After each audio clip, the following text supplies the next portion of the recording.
Welcome back here to the Jordy Culotta Show live. Have been live for the last couple of minutes. We had no sound at the beginning, just didn't know what to do. Didn't know if you were going to bust in. I was like, I'll save it for Jordy, you know, grand intro. Monologue at first. We did. That'd be a dialogue. It was really good, that first take that no one heard. Yeah. An amazing Go Chevrolet ad for them. It was. It was Business good. would have went up 30%, and then Lloyd just not a businessman. You know, Business is going up 30% just because of this room at Go Chevrolet. How we feeling? Everybody good? good. You good? We're You good. good? Awake. I'm good. I'm good. Got lost? It is one of the great nightmares in this industry to look at your clock and see that it is. I woke up in New Orleans I didn't even know you were going there. about an hour and 10 minutes ago. And looked at the clock and thought, no way, that's right. No, Let me roll over and go back to bed. no way, that's right.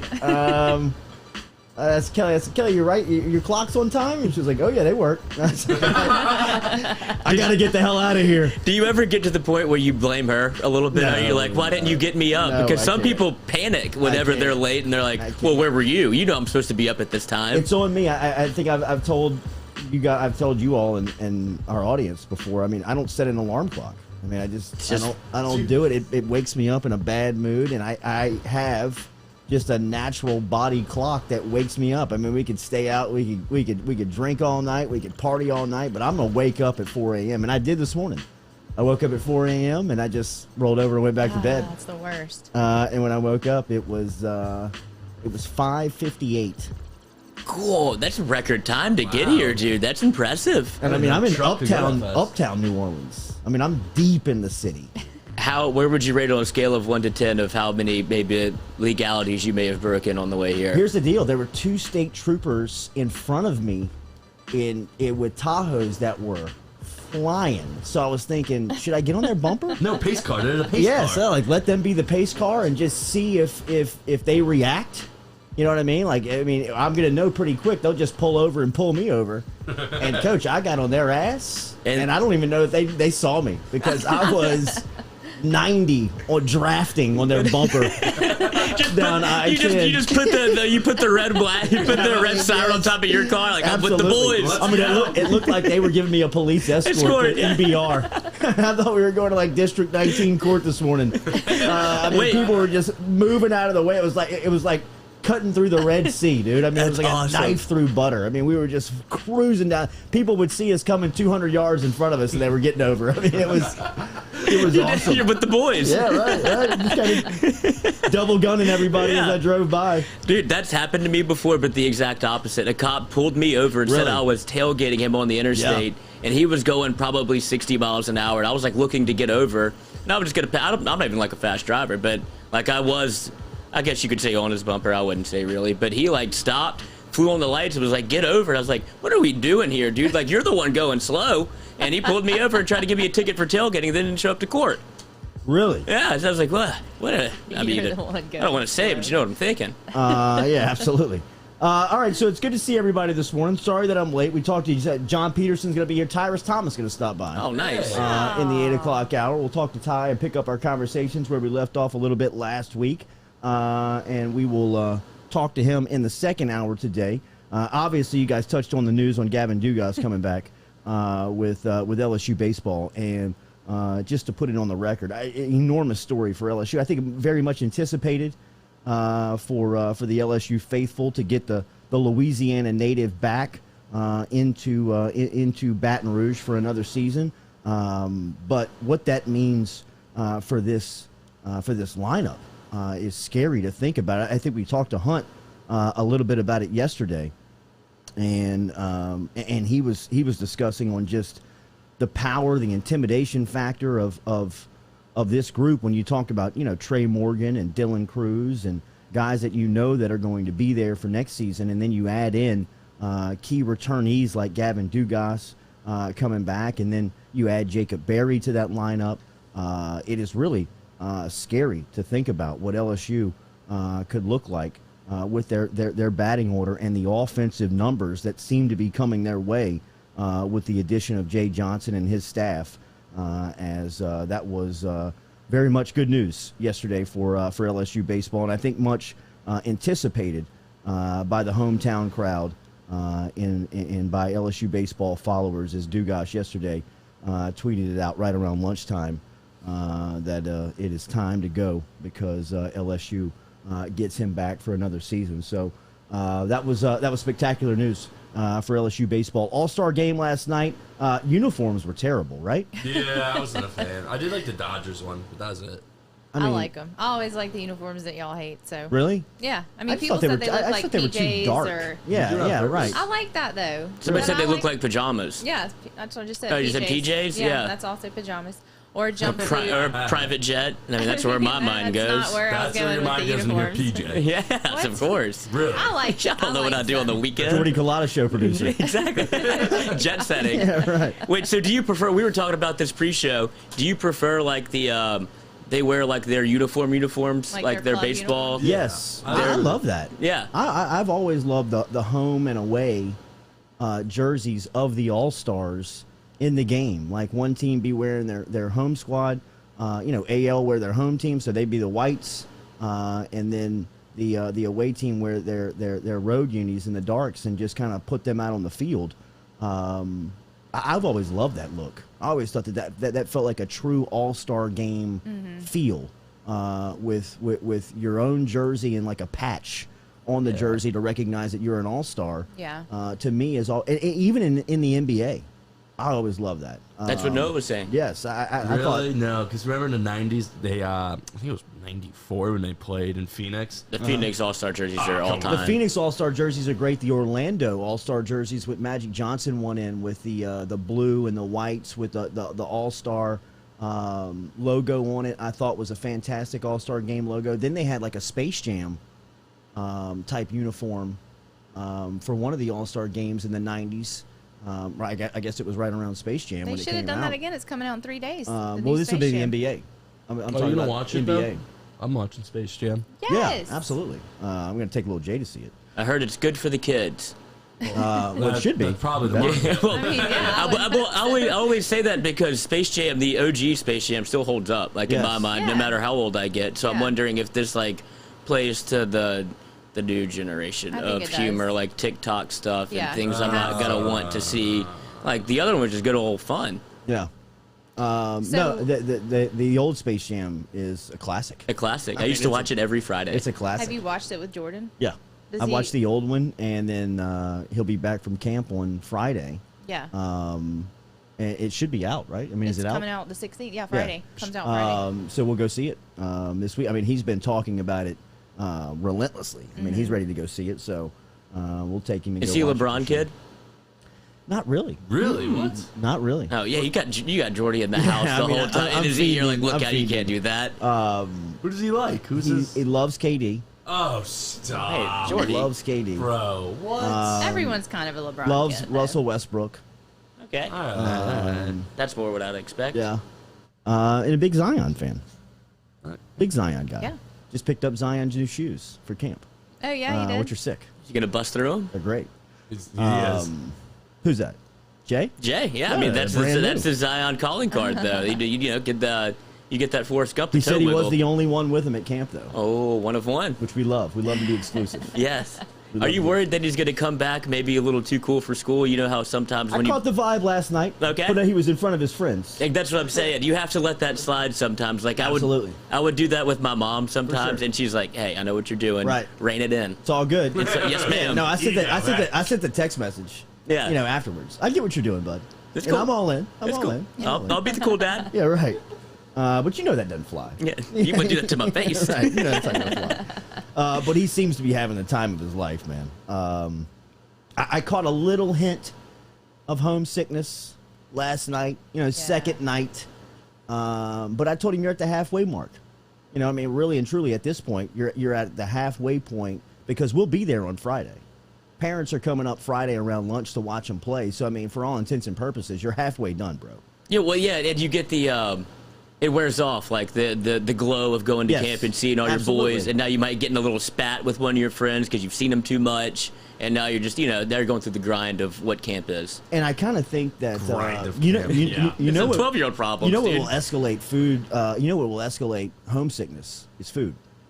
And I kind of feel like the food is not that'll do it. not too good, you know what I mean, for him. And he's a spoiled kid when it comes to eating. I've probably let him get away with not eating more than I should have made him, just elbow up to the table and eat. I don't care if you don't like it, eat it. But these are the things that kind of catapult them into that, like trying Yes. new stuff and like getting out there. And that's the conversation we had on the way to camp. You know what I mean? Like, bro, you're gonna have to adapt, and you're gonna have to eat the food that they serve, or You starve. you're gonna You don't starve, eat. bro. What are his qualms? A lot. He's very picky. But is it like just vegetables? That's how I was. I still am. I don't eat a single vegetable. Yeah. I eat only carrots. The only vegetable I'll take down. Meat only. God, of It all really the is. vegetables. I don't know how it happened either. Are you lying? I've convinced myself. Well, I put them in the air fryer is what I do, and it's like a little chip. Cooked carrots. All right. Cheat I code. Bottom mean, of my list. Well, I'll take you to dinner. Like he does it. Like he eats everything dry. Like no, nothing on the sandwich. Oh, plain Jane. yeah, like just yeah. meat. Nothing on the hamburger. We have that in our Stop. house He just too. eats Like cheese no barbecue bread. sauce on a barbecue chicken.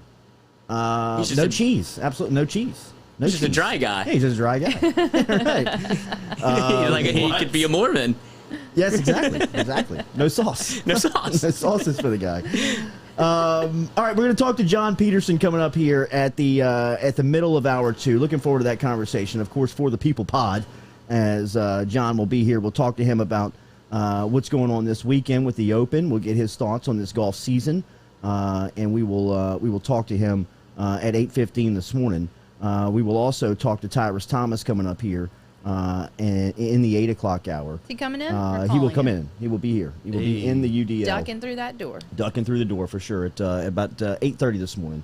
Did you see the story that Bo Bahnsen has retired from LSU sports? Hate to see it, don't you? Wow. The reign that has run nearly 40 years Wow. was brought in by Dale Brown initially and was on Dale Brown's staff as a basketball assistant. Now, he's done everything at LSU since then. He's been inside the ticket office. We told you when Nick Saban was here, one of his first orders of business was moving Miriam Seeger and Bo Bahnsen from their compliance offices down to the ticket offices to start selling ticket plans because Saban heard the word no too many times from Bahnsen and Seeger. And then back to compliance where, he has gained the reputation as almost becoming a Hitler-type figure for LSU athletics. This is one of the old guards. This is one of the old blue bloods that people talk about that has still been swimming around LSU athletics administration for far too many years, right? I mean, he knows where all of the bodies are buried, and that's probably why his tenure has lasted so long, because nobody has had the balls to cut him loose, because he's probably said, if you cut me loose, I'll just start singing. Right? I'll just start telling everybody where everything's buried. I bet he's got a hell of a pension package, Yes. dude. And I think a couple of the things that have happened over the last couple of months at LSU has given them the opening to expedite. I say expedite to finally move Bahnsen out of the administration and out of the compliance office. So he's not well liked, is what I'm gathering. Probably That's the not. vibe I'm Guy's a getting. nerd. But there is a there is Nerd. there's definitely a group and a there's definitely a group up there that sees what he brings to the office. I Okay. think that he very much it could be argued to the outsider whether or not he cares about LSU. If you talk to Bo Bahnsen, you wouldn't think that he thought of any other school. He just kicked Yeah. he got Dare Rosenthal in trouble and then bounces the next week at work. Are Look, you kidding me? I'm not. Again, Yeah, that's weird, I guess. it's tough to pit Bo Bahnsen versus Dare Rosenthal. Mm-hmm. You know what I mean? It really is, because Bahnsen and his department are running the compliance as LSU wants it run. It's not as if Bo Bahnsen is his own boss. Yeah. It's not as if Miriam Seeger is calling her own shots, right? There's somebody above them that has enacted these policies that they are carrying through, that they are following through and making sure are executed.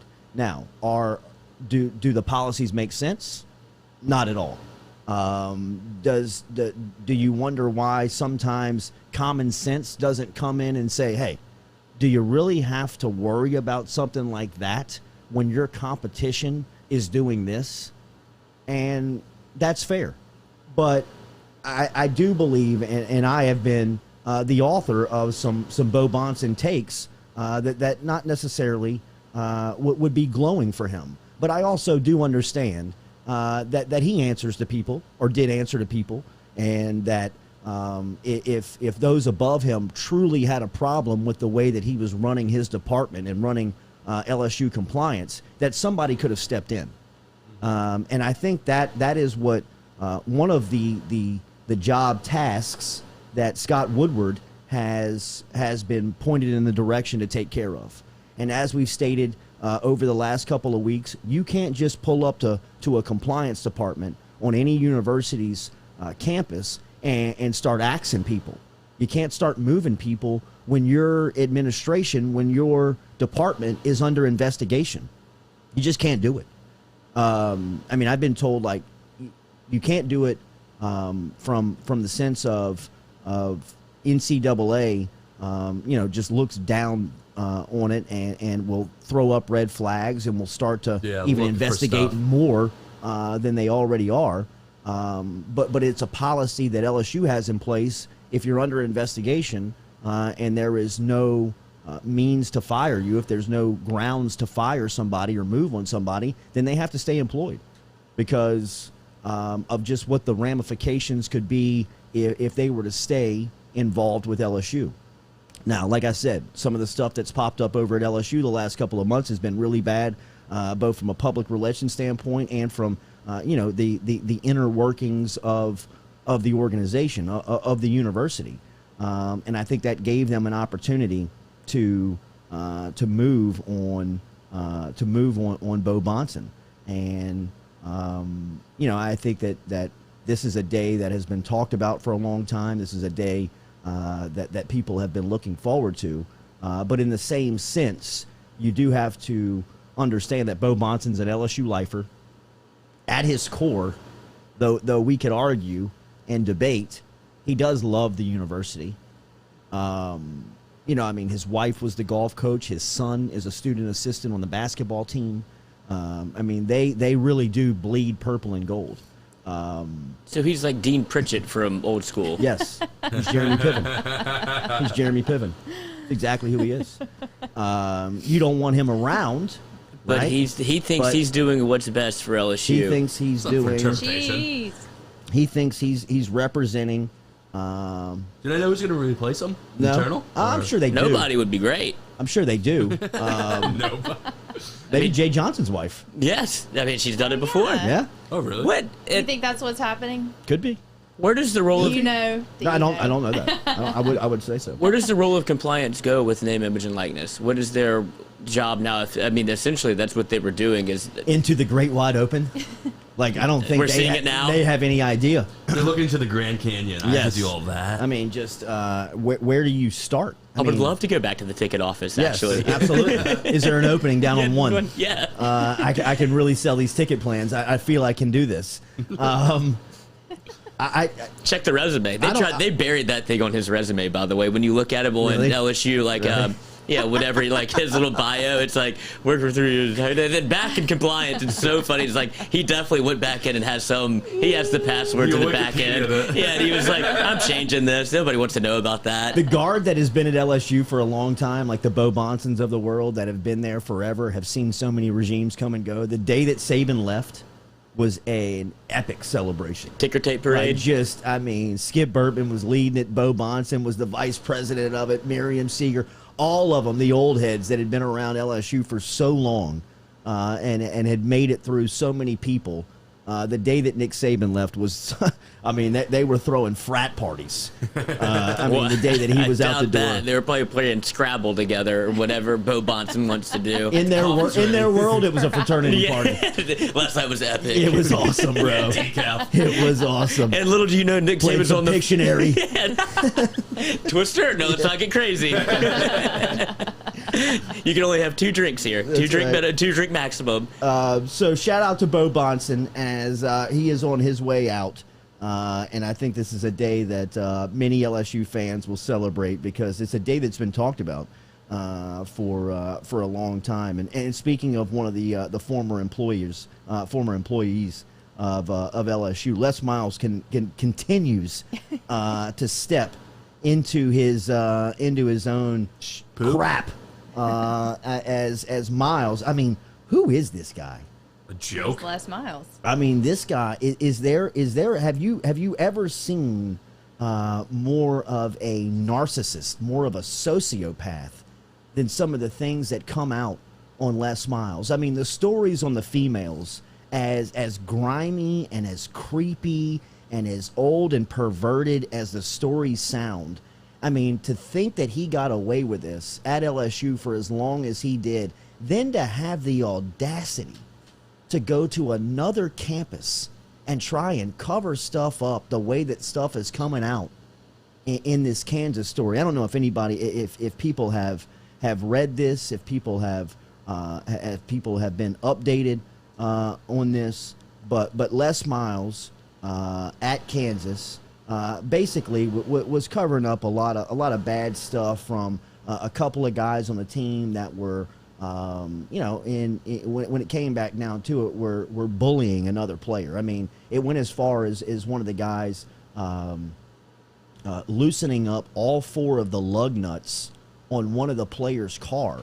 And the guy didn't discover it until he's going down the interstate and looks in his rearview mirror and sees his back left tires wobbling and thinks to himself that he had seen some things outside of his apartment window of some guys that had been messing with him. He goes to Miles. Miles asks almost just like directly to cover it up to all these guys. Like they want to cover it up internally, and Miles tells the guys and the parents inside of a meeting that they're going to get it figured out on the practice field, that they'll put them like one-on-one versus each other. Like thinking this is like 1960s, bro. Big cat scenario. Like thinking this is like the 60s or 70s at Michigan and Ohio State, thinking that people can still communicate like this. You dumbass. You know what I mean? Like, you moron. And then him and Jeff Long pay the guy that has, brought the complaints to Kansas, to the AD, to the LSU, to the Kansas head football coach. They pretty much pay him off. I mean, they pay him $50,000 to leave school, which in today's day and age, how in the hell do you think you're not going to get caught for doing something like this? Like, pretty much giving somebody hush money at a executive level and as a Division I head coach at a Power 5 school. Like, you're that arrogant? Man, you are that egotistical where you think nobody's going to mess with you? You don't think that somebody's going to come back on you and turn you in for thinking that you can get away with this stuff? I mean, Les Miles had so many people duped and so many people frauded on who he was and who he is. It is appalling to see the stories that have come out on Miles since he has been away from the game and how long he was able to get away with it. I mean, I think back to watching him at LSU and covering him at LSU and thinking to myself, like, in moments like, how do people put up with this guy? Why do people put up with him to win 8-9 games a year on average, lose one that you're not supposed to every single year, and know behind the scenes that this guy is a scumbag, that this guy is a moron, that this guy could give a damn about anything but himself? I mean, it was so clear and evident to people that were, I mean, I was on the fringe in covering Les Miles. I wasn't even an insider in Les Miles's led LSU program. And the things that you would hear about him just routinely talked about in press rooms, talked about on practice fields, talked about in press boxes about Les Miles, and to hear the stuff that has come out on him is just disgusting. So do you think there's so much more that, like, went on at LSU with him that we don't even know about? Yes, I do. I mean, has to be, right? Well, I don't think that it's. I don't think obviously that there's the a lot. worst I mean, of I it think has come out, I think that but- there's you probably know.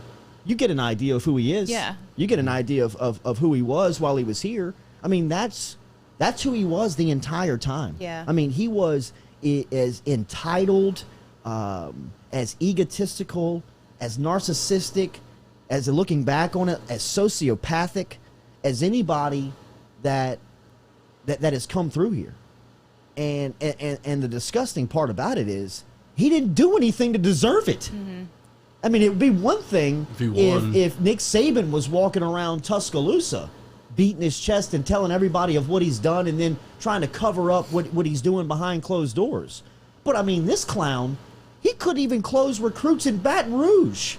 He was letting Saban and Jimbo Fisher come into Louisiana and steal some of his top guys. And he was walking around like he was God's gift to the game. I mean, his entitlement, and I know that I am worse. I've got it worse than a lot of people do when it comes to Les Miles, because I was able to see some of the things from him just up close that were such a turnoff and just such a he was just so entitled that it was disgusting. And to see all this stuff finally start to come out on this guy it's not gratifying in any sense. It's long overdue, if you ask me, because there's so many stories along the way of him just abusing his power that it was only a matter of time, it seemed like, before this stuff came out. And now it's just layers on layers on layers of shit. I mean, just bullshit. How was he able to do this for so long? Like, how did he Power. I know, but it just, but right? he, like, when you look at what he did at LSU, you look at the offense, it's disgusting. Like, were people just content with, if we win 9-10 games a year, that's pretty good. You get all the recruits. Then maybe we could beat Bama, thought. Yeah, the biggest. It wasn't. It really and truly, it wasn't Miles's fault. He was allowed to get away and allowed to. They all knew this. Look at Joe Oliva's emails. I mean, F. King Alexander was more drunk than he was sober during his times at LSU and had really no idea of the meaning of what a good leader would impact Louisiana and Baton Rouge meant if he had him in place. I mean, he was a bumbling drunk the entire time. No. I'm not casting. I'm not trying to cut him down. I'm not trying to take shots. But anybody that was close to F. King Alexander, there were times when I would bring clients down on the football field for pregame, and F. King Alexander was down and smelt like a wet bar. I mean, he would walk up to people, and people would be like, almost like, my God, this guy is shithouse. Dude, if you can notice it on Saturday night in Tiger Stadium, Right. whoa. I mean, and he's one of the most powerful figures in the stadium, and this guy can't. Blackout. He can't connect a sentence. You know what I mean? It's too hot He in can't here. complete a sentence. School, man. You can't make it up. Him and Odell need to get together. I'm telling you this. I was dating a girl that she had a daughter that turned 18. This was about 4 years ago, and for her birthday, she wanted to go down to New Orleans. She had never been to the French Quarter, or she had been to the French Quarter, but she'd never really experienced the French Quarter.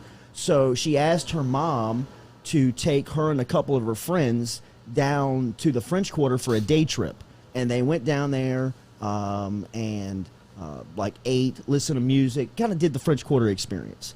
And I went and met them down there, and we're walking through the quarter. And it's a January Saturday 4 years ago. Just this inconspicuous Saturday in January.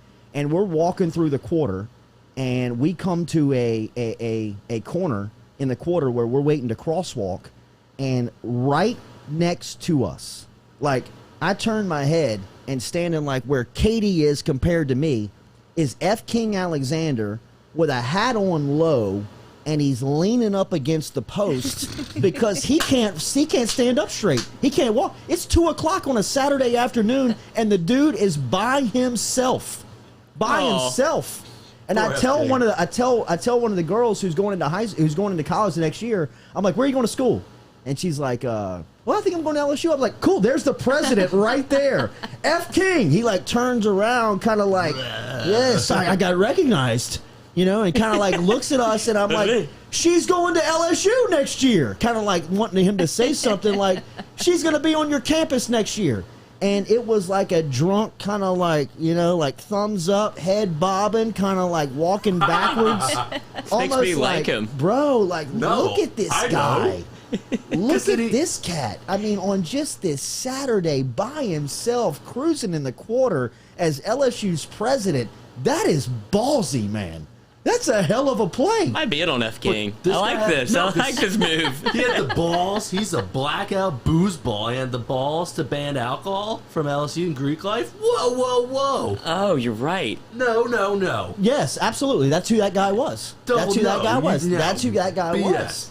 And all the while, they're the ones that are overseeing Les Miles and his contract status and how he's going to be perceived and how he's going to be paid and all of this. I mean, I remember being on the radio in 2010 when Les Miles was given the extension by LSU when he was threatening. Les Miles was threatening that he was going to go to Arkansas. You know why he was threatening that? Because Jeff Long was the athletic director at Arkansas, who was the AD at Kansas that hired him, who they played together at Michigan. So it was nothing but a frat. It was nothing but the good old boy network. Yeah. It was nothing but his boy doing him a favor. And Joe Oliva was so dumb and so incompetent that he couldn't realize, hey, man, they're trying to take you to the cleaners. Les Miles is using his friend to leverage you to pay more money to him at LSU. Don't bite. Let this moron go to Arkansas. Let this dipshit go to Arkansas and run their program. You gonna call it Arkansas for his tenure? Seriously, Arkansas. Seriously, what else did you need to hear? What else did you need? I'd have fired him that week. Really, I'd have fired him that week. The week that he got on the press conference and said, "We look forward to going to Arkansas." Excuse me? Do you think? Excuse me? Excuse me? You can't pronounce one of the 50 states, one of the states that's in the conference, a team that you have to play every single year on your schedule? We have a trophy with them. That Saturday, Darren McFadden, Felix Jones, Peyton Hillis come into Tiger Stadium and beat the national champs. Beat them in triple overtime. The first thing that Darren McFadden says when they put the CBS microphone in his face after the game, it ain't Arkansas, it's Arkansas, baby. It's Arkansas. You think they've been talking about that all week? I mean, this dumbass sits up on a podium a week before the game and gives them locker room material to start just beating around and get motivated to. And then gets in the post-game press conferences and acts like you don't remember saying it. I mean, it was like, bro, get this guy out of here. And then Oliva extends him and gives him more money. Oliva gave him $50 million. I mean, really and truly. Les Miles took $50 million from the state. Stole it. I mean, a thief came in a mask and a gun and took $50 million. Except it's a water pistol. And Joe Oliva is just wetting down his leg, cutting the check. Les Miles he is the all-time worst. I'm telling you, he is the worst, not coach in LSU history. To me, he's one of the worst college football coaches Do you know how hard it is for the headline to say your Kansas football coaching tenure was a disaster? Do you know how low the bar is?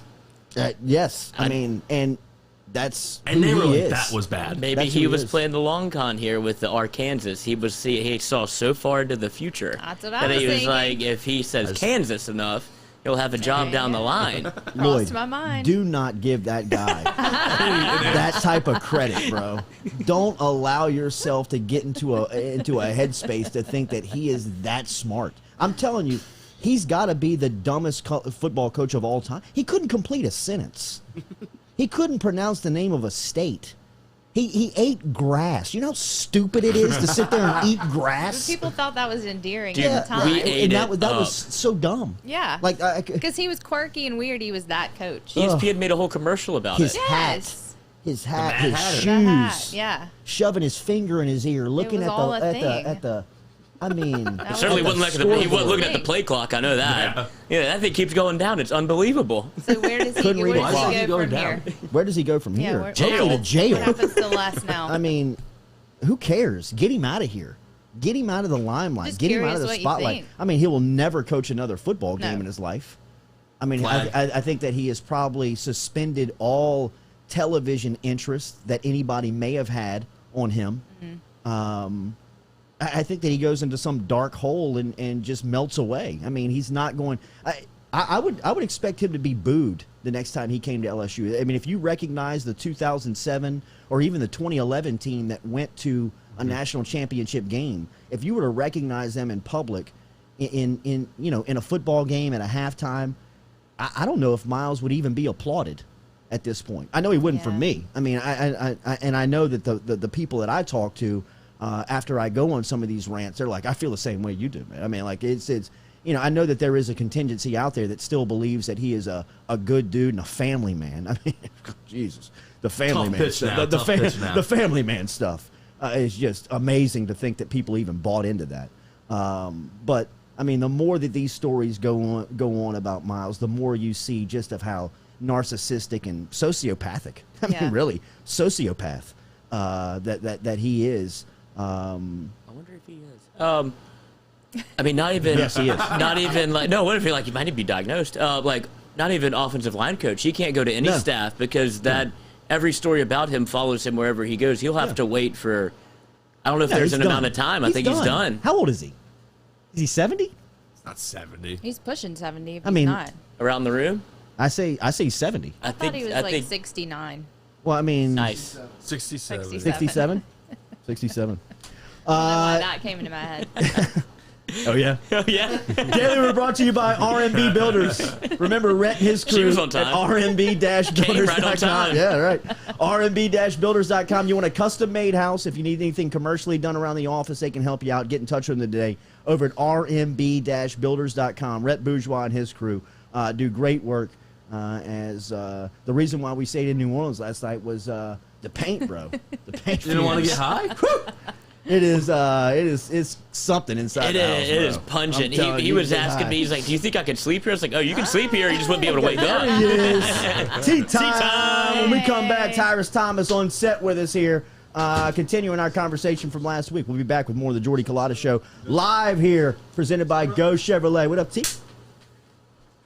What's up, brother?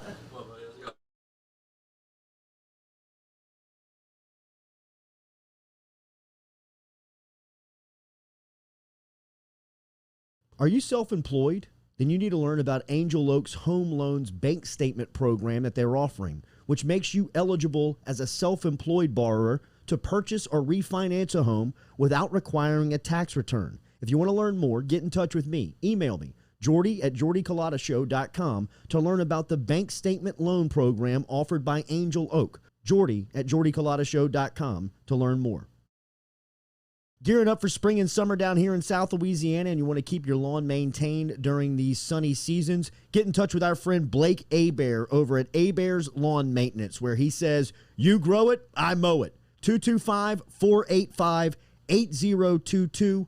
225-485-8022 is where you can find Abear's Lawn and Maintenance, the official lawn and maintenance company of the undisclosed location.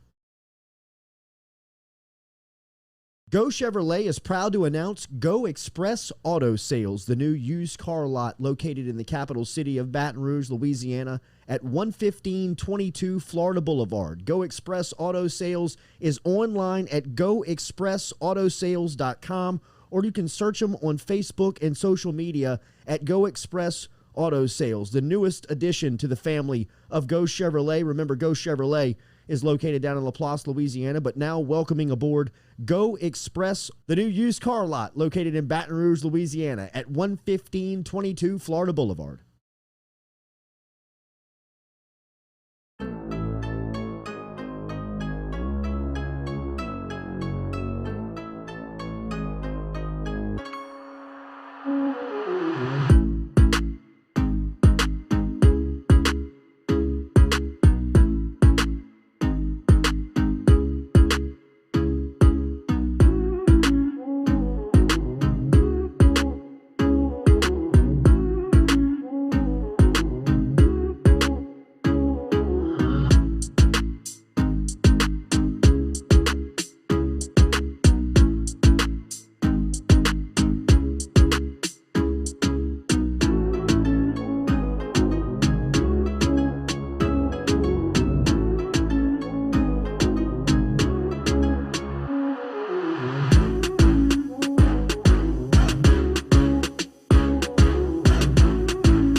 Welcome back here to the Jordy Culotta Show, driven and powered by Go Chevrolet.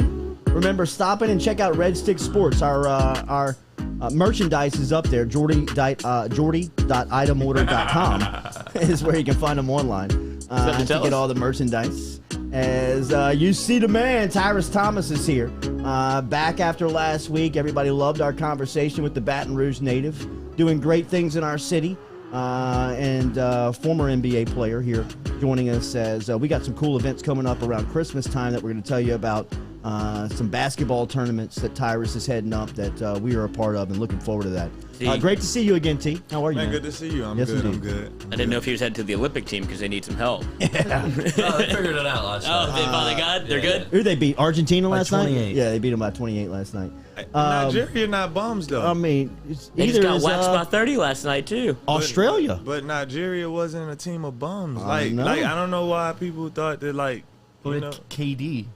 But it doesn't matter. They got like 6 NBA guys on the team. I know. We came in here. At the end of the day, they're still NBA. They're NBA players, and I don't know why people don't understand that. We came in here. The worst NBA player is better than the best player that's that's your that's the lumbering around anyway. Yes. The 15th guy on every NBA bench could be the best player on every G League team, right? I mean, even Euro League. But here's the thing.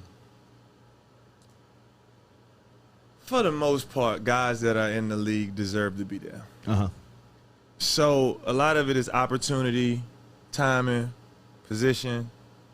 You know, you got the elite guys, but for the most part, you know, you can name the average fan could only name probably 20 NBA players, and of those 20, 15 of them are bona fide Hall of Famers. Right. And it's going to be of their era. Yeah. You know what I'm saying? Like, most people can't name more than 30 NBA players. Right. So, with that being said, the worst guy is still top 500 in the world. Absolutely. Right. Sure. You know, Brian Scalabrine, he had a tournament because when he was in Boston, everyone says, this guy sucks. I could be number one-on-one. Like, all right, let's do it. Let's have a tournament. And he played like a bunch of D1 kids in the Boston area. And he played, I think, 8 games, and at the end of it, he won all of those games, and he only went up 6 points. Yeah, like, he smoked everyone. It's very. I'm gonna leave it alone. No. I mean, I love that. How does the respect? How do you earn respect in an NBA locker room with your game? Do you all recognize that? Is it just your game speak for itself? Is that kind of how respect is handed out in the locker room? Respect is given, you know, just by people doing what they're supposed to do. You know, if you do your job, everybody's job is different. You know, like you say, Scalabrine got respect in the league because he did his job. He was one of the best role players ever. You know, and his job on great teams. Yeah.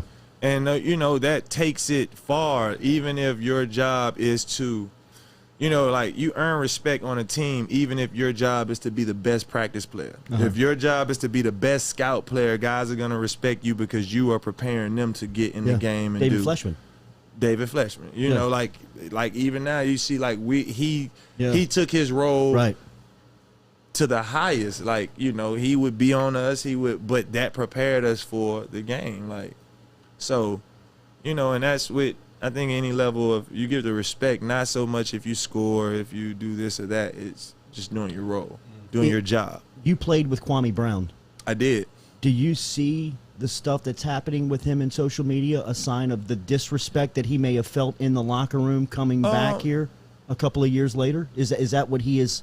Is that what he's airing out, in your opinion? Nah, I think I mean, and I don't get into it too much. I did pay attention to you know, some of the things he was saying regards to Stephen A. Smith, and you know, I understand it. It's to an extent, you know, media plays a huge part in just the perception of everything, and you know, values and what people do or don't do, and you know, and I definitely understand his frustrations with, you know, with Stephen A. being in the position that he's in and never really uplifting guys. I mean, like, even the other night, again, even with the Nigeria situation, you have the nerve to say, however you say your name, like, you don't do that. Right. You don't do that. One, that's a human being, and two, like, you know, like Kwame said, you know, you're not uplifting the people that look like you when you do situations like that, when you do things like that in those situations. So, you know, I definitely understand his frustrations there.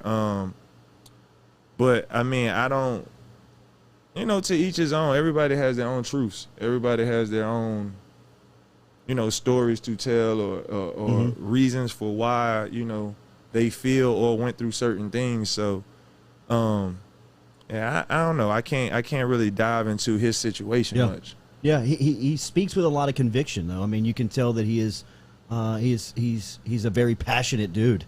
Oh yeah, I mean, he was like that when I played with him. I mean, he played hard every day. He brought it every night. You know what I'm saying? I didn't ever witness anybody disrespecting him. I ain't never witnessed anybody in person disrespecting him. You know, just from afar, he puts off that air that I'm not disrespecting him.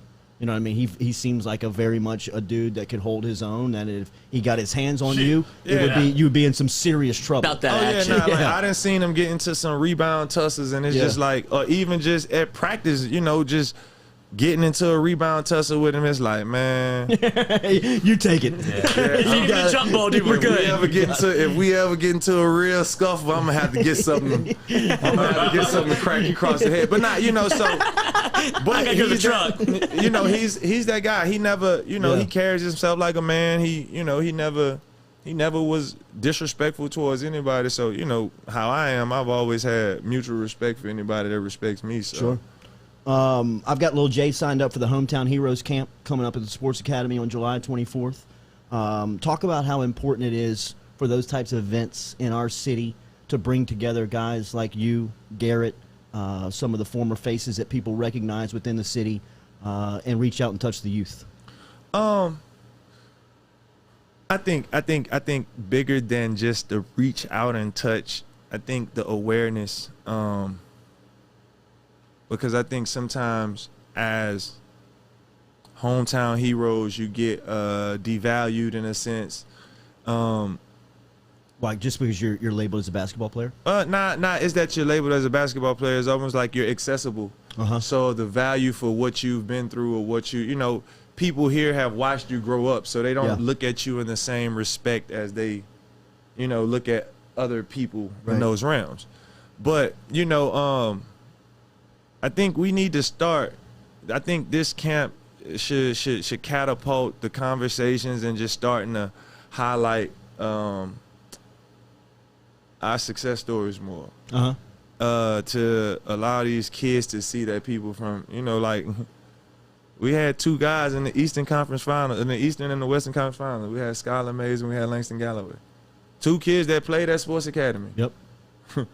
They grew up playing at Sports Academy. And, you know, I don't think that the kids of Baton Rouge even realize that you have two guys from Baton Rouge, and now one is in the finals, probably going to win a championship this year. You know, so I'm not even going as far back as me or I'm right now. Yeah. You know, Garrett is still playing. You know, so like just, you know, we because like I talk, kids could probably only name 30 guys. The kids could probably only name 20. Yeah. Yeah. You probably won't be that superstar. But what about those other guys that are from here, where you from, that you have access to gain knowledge from? You have access to, you know, you have access to those guys on that level. You know, and I think it gets overlooked because it's like, oh, that's just, you know. So I think hopefully this will, you know, catapult those conversations, and we can put on more events that can, you know, allow the kids here to see that, you know, we represent. Absolutely. All of you guys that came in and played together growing up, Glenn, Garrett, Tasman, Darnell, all of you guys that were playing together, for even the internal guys, even the guys that have been there, you went to the NBA, you were a lottery pick.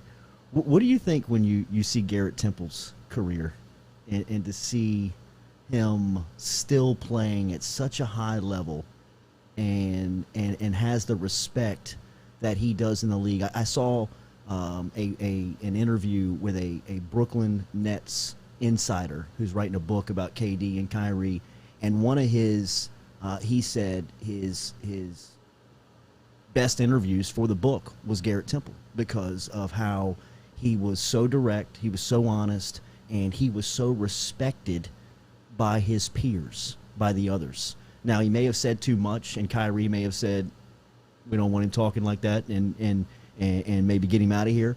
But you could see the respect that everybody had for him in the league. When you, who grew up with Garrett, played with Garrett, best friends with Garrett, a brother to Garrett, see his career, what do you see? I mean, I never expected nothing different. Really? You know, like, it's weird because I hear the rumbles sometimes, and it's like, man, you know, it's crazy Garrett's still playing, and it's like, it's not crazy. Like, it's not, you know, like, when you see, for me, just knowing Garrett, growing up with Garrett, you know, his journey, D-League, Italy. Yep. And this is how it's supposed to be for him. Mm-hmm. You know, just even the preparation that he's had through life, the positions his father was able to put him in, and, you know, giving him the resources, and this is what it's supposed to be for him. Like, it's not supposed to be any other way. Yeah. You know, so when I see it, I mean, I'm not surprised At anything. Nah. Yeah. Like, this is what it, you know, and as far as respect, Garrett has always had respect. Yeah. Because he's always just been that, you know, like I say, when you do your job and when you stand up, you're going to always have respect. And that's whatever you're in, whoever you are. You know, so, again, it's not, you know, Garrett's never been a pushover. He's never, you know, he's not as outspoken as me, and he's not as passionate as me, and as far as, you know, showing it. But Garrett's not no pushover. You know, not one bit. Yeah, right. You know, not one bit. Right. But if you don't know him, you may think otherwise. Or so when I, like, this don't surprise me. Yeah. Like, anything guys say, it never surprises me. Like, what makes him a good basketball player? Like, you see his skill set. He can do a lot of things. Why has he made it this long? Why has he lasted this long from a skill set standpoint? Is it more of his mental stuff than his physical? Man, Garrett brings so much to the table. Yeah. So again, like, you know, it's bigger than the skill set.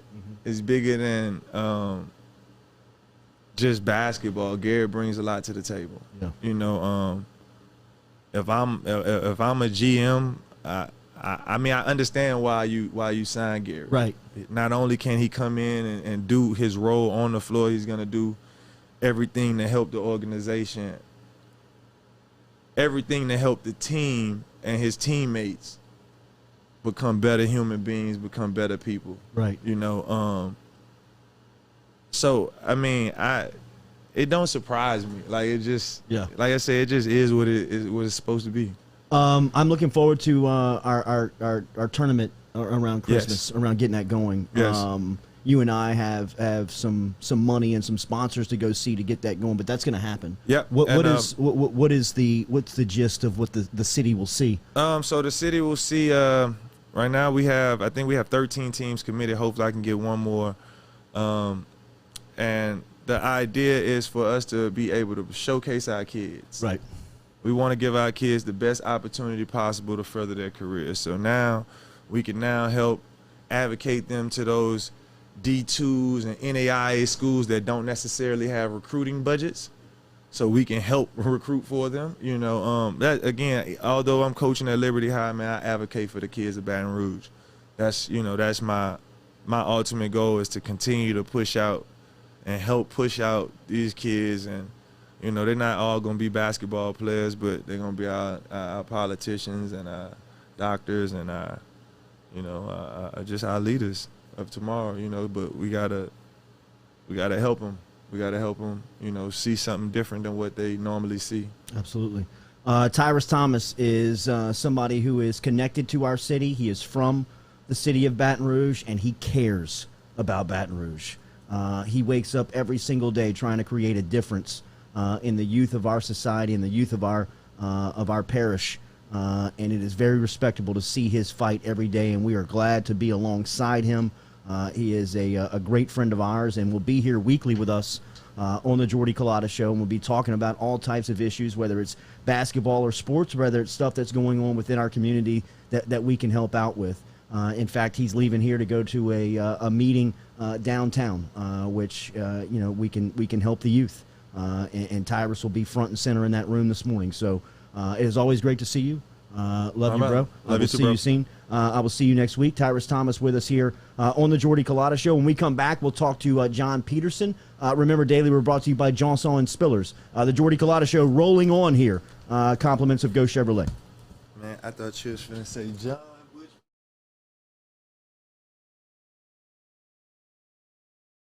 Are you self-employed? Then you need to learn about Angel Oak's Home Loans Bank Statement program that they're offering, which makes you eligible as a self-employed borrower to purchase or refinance a home without requiring a tax return. If you want to learn more, get in touch with me. Email me, jordy@jordyculotta.com, to learn about the bank statement loan program offered by Angel Oak. jordy@jordyculotta.com to learn more. Gearing up for spring and summer down here in South Louisiana, and you want to keep your lawn maintained during these sunny seasons, get in touch with our friend Blake Abear over at Abear's Lawn Maintenance, where he says, you grow it, I mow it. 225-485-8022. 225-485-8022 is where you can find Abear's Lawn and Maintenance, the official lawn and maintenance company of the undisclosed location. Go Chevrolet is proud to announce Go Express Auto Sales, the new used car lot located in the capital city of Baton Rouge, Louisiana, at 11522 Florida Boulevard. Go Express Auto Sales is online at goexpressautosales.com, or you can search them on Facebook and social media at Go Express Auto Sales, the newest addition to the family of Go Chevrolet. Remember, Go Chevrolet is located down in Laplace, Louisiana, but now welcoming aboard Go Express, the new used car lot located in Baton Rouge, Louisiana at 11522 Florida Boulevard.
Welcome back in here to the Jordy Culotta Show. Tyrus Thomas's big ass getting out of this studio, man. It's like moving a Volkswagen out of here, bro. Unbelievable. I mean, this guy can't get through the doorways. His ass is hitting all the snacks on the way out. He almost knocked over the coffee maker. People are like, oh, the studio, it might be bigger than you think. No. And then he comes in here and it's like, no, never mind. All right, one of the guys that we got to get in studio, and I'm hoping we can do that in J-Tab. football season, is John Peterson, who is the co-host of For the People podcast, which is a fantastic listen if you have not checked it out.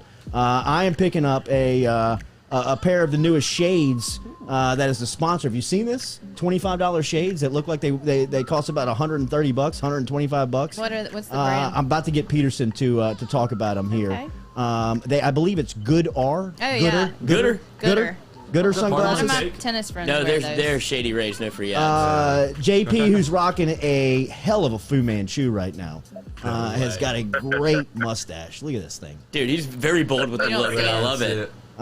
Look. Yeah, handlebars. And the pipe viper. How I about wouldn't mess that? with them. I like that. John Peterson is back with us here on the Jordy Culotta Show. How are you, buddy? Good morning. Well, how we doing, guys? Yeah, I was going for the full Wade Boggs look. That was my goal with the Fu Manchu. I don't know if I pulled it off as good as he does, but I know I can't drink beer like he can, but maybe I can look like him. We referenced Don Mattingly early this week on the podcast, and you look very much like A young Donnie. Don? Yeah, a young Don Mattingly. Do you watch the All-Star baseball game? Yeah, I saw a little bit of it. I actually just joined a beer league softball league. And, You are coming after Wade. That's the inspiration between the Fu Manchu and the beer drinking. But we did lose our first game 19-4 last week, so I'm not quite sure where we're on Wade Boggs' level on the softball field. Where they got you at in the lineup? Dude, I'm third base, so I got all the line drives just coming right at me. How'd you hit it? Tough scene. I had a fly out to left, a ground out to first. It was responsible for 0 runs. Jesus. So, Do they know not to throw you a low one in there? Yeah, they know not to throw it. The problem with the lobber, dude, it's so hard to hit that thing because it gets up there like 10 feet in the air and it's coming straight down. So, we're just good enough athletes because we all played sports to try to hit it out. So we can make contact, but we always fly out because we're not good enough athletes to hit it over the fence. So there's just flyouts everywhere. That sounds like beer league softball right there, man. That's a great description of beer league softball. We haven't talked to you in a while. It's been a minute since we talked. What did you think of Phil Mickelson winning the PGA? What did you make of that story? That was one of the best wins I've seen in a long time in golf. Maybe a decade. I mean, minus Tigers win at the Masters in 19. I can't remember a more meaningful victory for anyone. That wasn't, someone I was immediately close to. Watching that, he's 51 years old, coming down the stretch, like the first tournament that had full fans, first sporting event with like a full stadium atmosphere, and then him being surrounded by all the fans coming up the last hole. And, nobody wanted anyone to win but Phil, right? The whole place was pulling for Phil. And it was just fun to watch. It was kind of inspiring at the same time. This dude's 51 years old. Everybody's written him off. He's been busting his ass for 2 or 3 years now, trying to get back to this point. And for that to culminate there at the PGA was really something to watch. John, what's the feeling around the older talent on tour? You mentioned the respect for Phil, and everybody in the country was pulling for Phil, and you could tell all of his peers were pulling for him. But there has been such an influx of young talent into the sport over the last 5 years. What is the feeling around the older guard in golf, kind of our generation that we grew up watching? Well, I think it has you've got a couple aspects to it. You got guys you're trying to learn from, and then you got guys you're still trying to beat, right? I mean, I caddied last week for actually a Louisiana buddy of mine, Clay Weems. He's up in West Monroe. He's a teaching pro out of Monroe, and I was up there, with Furyk and Bernhard Langer and David Tom, all these guys that are on the senior tour that I played against, 10 years ago. So I'm kind of, there's a respect aspect for them that, you can learn from them. But then there's still guys that are old that you're trying to beat. Yeah. Like a Phil or like a Jim Furyk. He still plays on the PGA Tour sometimes. So I think you kind of got the best of both worlds there a little bit. You got guys you're trying to learn new shots from and learn new ways to play golf courses that you haven't not seen before, like the Bernhards and the really older guys. And then you got your guys you're still trying to beat that are still in great shape, like Phil and Jim Furyk and those guys. What's the feeling of this tournament coming up this weekend? The Open Championship will be played where is it in England? Yeah, it's in England. Obviously the fourth major of the year. I guess who do you like going into it, and what is the usual feel of this tournament when you guys see it on the schedule? So I can't. First of all, I can't stand their COVID protocol. They're going to allow 35,000 people out there, full grandstand, but they're keeping American guys from getting on a charter plane to fly over there, even if they've been around people with COVID. This thing's over. COVID's over. Just let them on the damn plane. Get them over there. You're going to allow 30,000 people in the place. What's wrong with having a full field of 156 golfers? I'm worried they're going to call me and be like, "Hey, we need someone to fill the field," and you get on a plane. I got a softball game tonight, guys. I can't do it. I mean, how many alternates are you going to let in? So anyway, I like Brandon Grace. It's a wild card this week. Obviously, you can pick your Brooks Koepkas, your Dustin Johnsons, those guys, but I got a feeling about Brandon Grace. He always plays good in the British Open. It's a shorter course. It's going to be windy every day. He's a grinder. He's kind of made a resurgence back this year, winning earlier this spring. I like Brandon Grace. I know it sounds dumb. You could always pick your Brooks Koepka. I think Koepka's probably, if I was picking a big guy, it'd be Koepka because he's pissed off and he always plays good in majors. And but if you're going outside of the main guys, I think you got to look at Brandon Grace.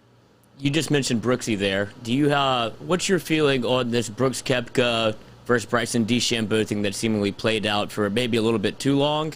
But do you think they genuinely hate each other? What does it have to do with the Ryder Cup, and will they ever be paired together? I don't know if y'all were watching the ESPYs the other day, but they had a category called the whitest beef. And, so private school. Yeah, it was so uppity golf, and it was Brooks Koepka and Bryson DeChambeau were the winners. So I think it's the biggest hunk of garbage ever. I think they're just putting on for that $40 million bonus money from social media at the end of the year the PGA Tour is doing, and they're probably leading. Between every time they get up there and popular, you see a post from Tiger Woods where he's like, giving a kid at his daughter's softball game a hug or something, and it gets 1 million views. So they're just all fighting for that extra money at the end of the day. I can't blame them. At $40 million, I'd be doing it too. And also, I know this goes back a little ways, back to June, but there was a full-on fight at the Korn Ferry Tour. What's the most raucous thing you've ever seen, either on these mini tours or on, even if you're just a little Sunday match? Have you ever seen a full-blown come to blows in a competition? I haven't personally, but I think we're getting there. I think golf is probably getting to the point where it's getting chippy enough. It's getting more mainstream. It's getting cooler. It's not necessarily just a country club sport anymore. It's becoming more affordable. So with that being said, you get better athletes in the game, right? You get angrier athletes in the game, people that are going to get pissed off if they lose, right? And I think that's going to happen eventually. I wish we had video of that. It's amazing that everybody in the world has a camera in their pocket, and there's no video of it. We get video of everything these days, and we don't have a video of the first fight in a golf tournament. But yeah, apparently the kid's dad is like a hedge fund manager or something. So it was just the most entitled Monday qualifier fight ever. But God, the most golf thing ever. It was. Have you had a chance to look at LSU's schedule? Which game will you be in town for? Well, we just booked the Rose Bowl in Pasadena. We're going to that. Me and Amanda are going to go to that. I've never been to the Rose Bowl. I don't know if LSU will ever play in it again. So, as long as I'm alive. So, we're going to go out there. But I haven't picked one for Baton Rouge yet. I know I've got a couple weddings. I've got one in Baton Rouge and one in St. Francisville. Both of them are on game weekends. I think one's the Ole Miss game, and maybe the Florida game's the other one. But probably one of those two. Ole Miss is away. Yeah, Ole Miss is in Oxford. Yeah, Ole Miss is away. I know the Florida game is one of the weddings, so it's probably going to be the Florida game if I had to pick one. We feeling good going into the season about this crew? They feel like, I know that they lost Dare Rosenthal, the left tackle, 2 weeks ago, but it seems like anybody that you talk to in and around LSU that feel like they should be competitive on a championship level this year. It seems that way. It seems that way with baseball too. I mean, I love where we're heading with that. I mean, with Fontenot coming back and Hilliard and Gavin Dugas yesterday coming back, and it seems like I like the way Scott Woodward is steering the boat. It feels like he's keeping our guys around. Guys aren't opting out; they're staying longer. I don't know what we're doing differently down there, but yeah, I wish we could pick a quarterback though. You know, I always hate this time of year for LSU football because it seems like we get into July and August and we still don't have a set quarterback at QB1. It seems like the only year that I can remember we haven't had that was Joe Burrow's year, right? Right.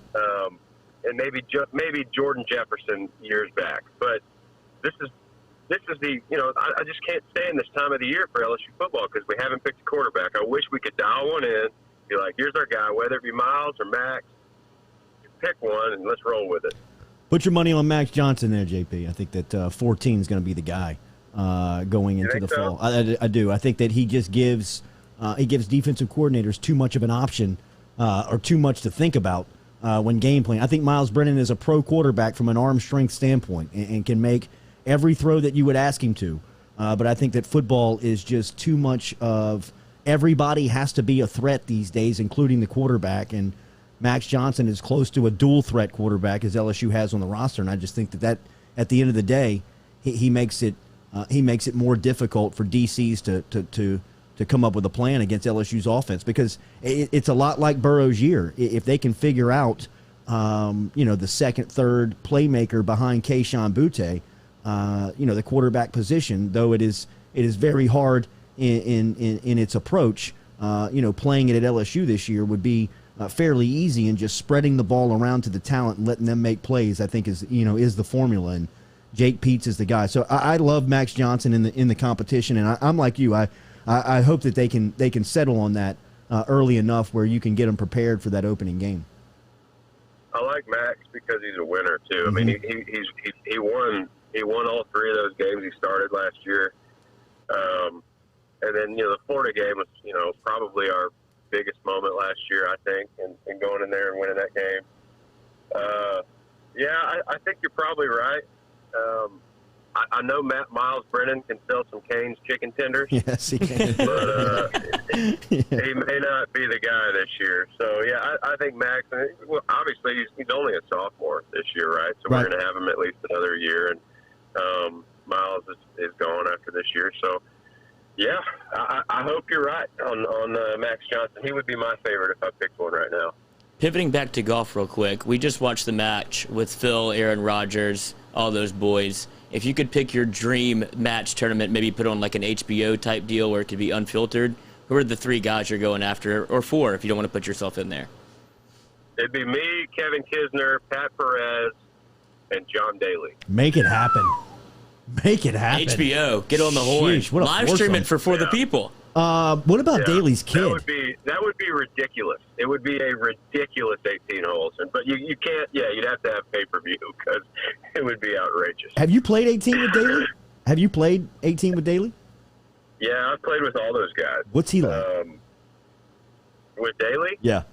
Oh, Daly's got bladder cancer, and he can still delete 25 beers in 18 holes. It's the damnedest thing you've ever seen.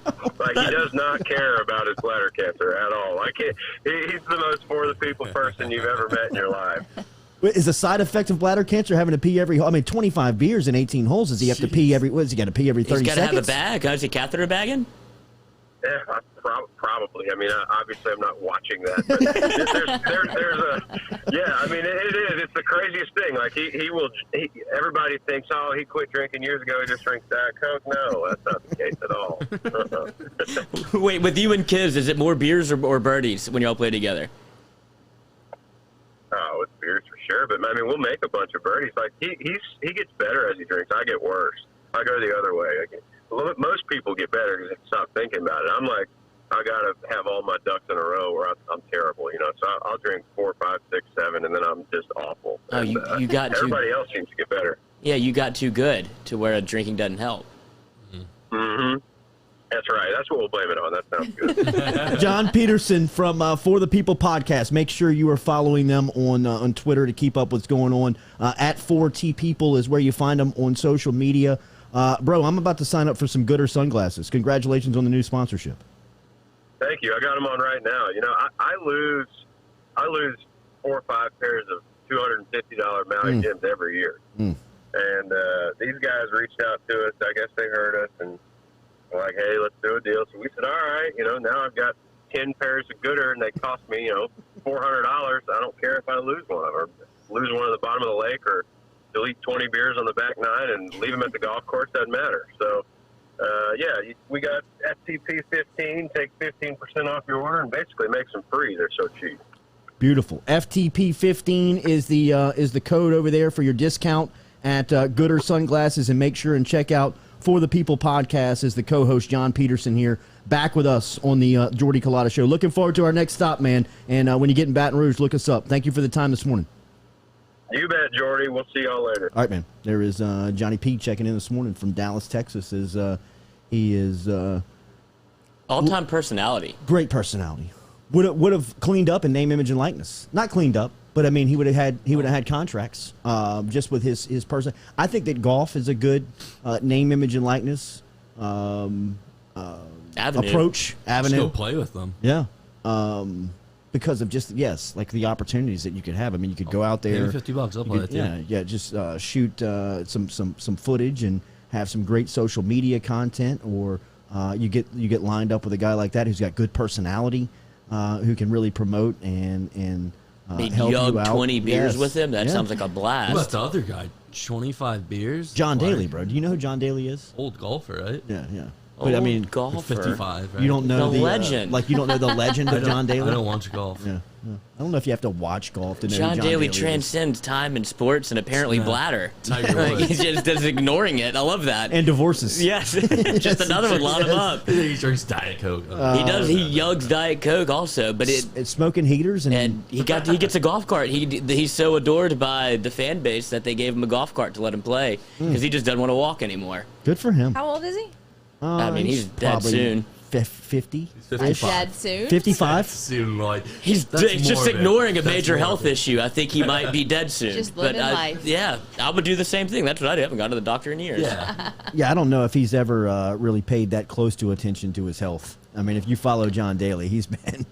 It had to be blood coming out for him to be like, "Oh shit, this may not be right." It used to be real yellow, now it's red. All right, we're back with more of the Jordy Culotta Show, daily powered by Go Chevrolet. Check them out online at GEAUXChevrolet.com. We're also brought to you by Edward Jones. Remember our friend Daniel Newman over at Edward Jones.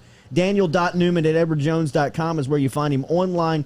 Get in touch with Newman to help you out with your finances this morning. He can help you out whether it be with 401k, Social Security, any type of investment that you may be thinking about. If you work inside the plant industry, Dow, BASF, Exxon, he's an expert in that category. Let him help you out this morning at Edward Jones. Daniel.Newman at EdwardJones.com. Get in touch with Daniel this morning. Our financial advisor, let him be yours. We're back with more Jordy Culotta Show, driven and powered by Go Chevrolet. The photos I looked up. Are you self-employed? Then you need to learn about Angel Oak's Home Loans Bank Statement program that they're offering, which makes you eligible as a self-employed borrower to purchase or refinance a home without requiring a tax return. If you want to learn more, get in touch with me. Email me, Jordy at JordyCulottashow.com, to learn about the bank statement loan program offered by Angel Oak. Jordy at JordyCulottashow.com to learn more. Gearing up for spring and summer down here in South Louisiana, and you want to keep your lawn maintained during these sunny seasons, get in touch with our friend Blake Abear over at Abear's Lawn Maintenance, where he says, you grow it, I mow it. 225-485-8022. 225-485-8022 is where you can find Abear's Lawn and Maintenance, the official lawn and maintenance company of the undisclosed location.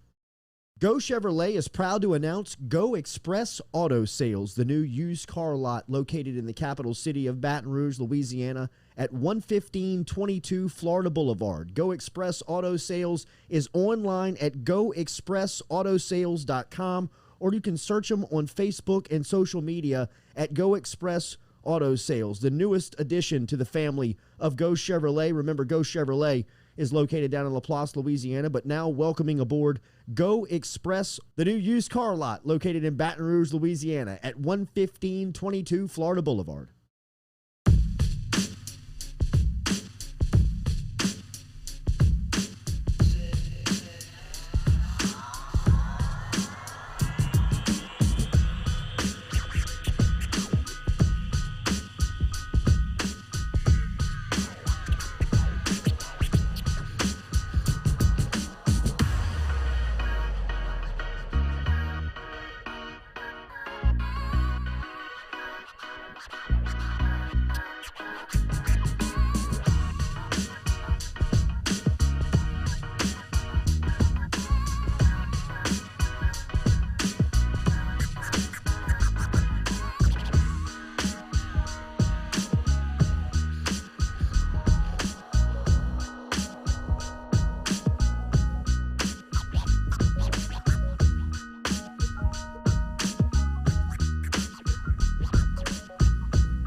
Let's go.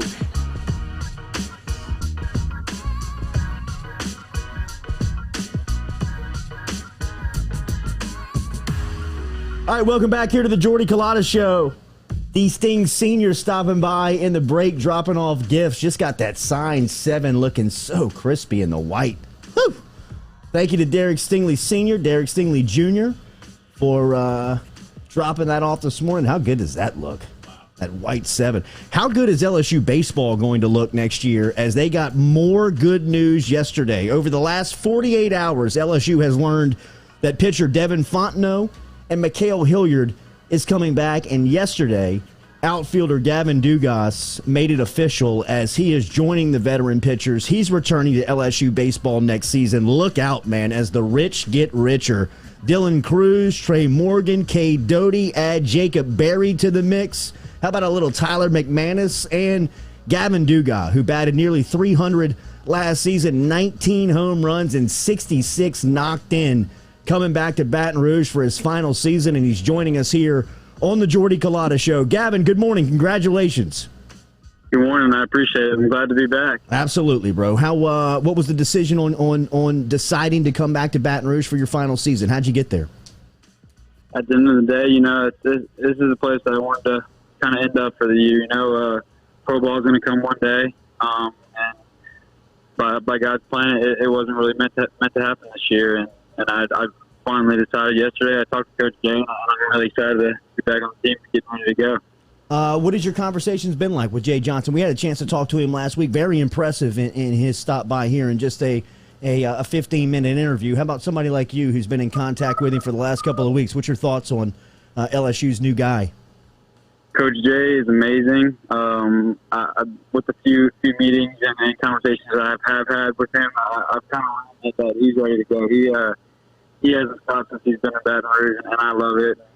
I think that grinder mentality that he's bringing, that focus, that want drive, I think that's going to get us really going the right way once we get back to school and get started. So what's it like for you this summer? What's the schedule now that you have your season figured out, where you're going to be? What's your summer schedule going to look like? Just training, getting ready to go for August, and getting ready to get back into it. Just getting the body good and getting the swing where I want it. So whenever I do get back to school, I'm ready to go, and we're not stopping from there. So. Gavin, outsiders looking in, at least from my point of view, you guys feel like y'all are very close, and I mean like one or two players close to being there in the Final 8 and playing in Omaha. Somebody that is a face of the program and understands the inner workings of where you guys are. Where do you feel the program is heading into next season?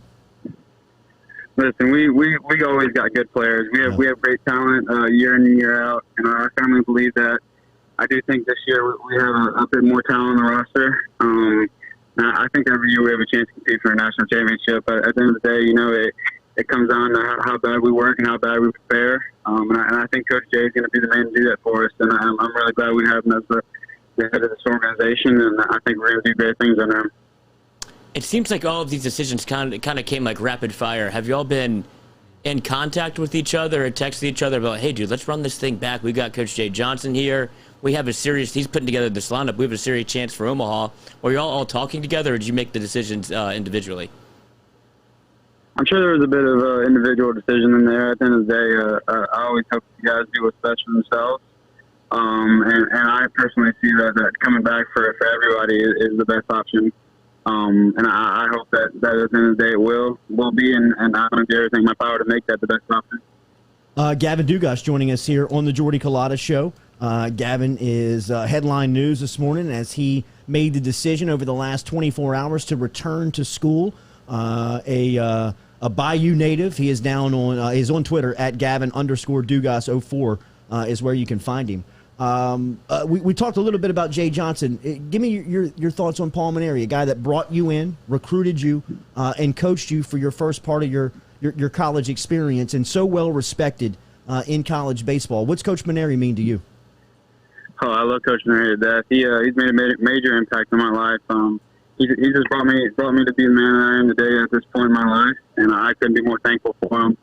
He's a great coach in his own, and legendary coach at that. I was very, very appreciative that I was able to play under him for those 3 years, and I learned a lot from him, good and bad. You know, he always gave me the best advice and things that I needed, and through the tough times and the good, that was something I always looked up to him about. He gave me the fuel and the fire to continue to get better each and every day.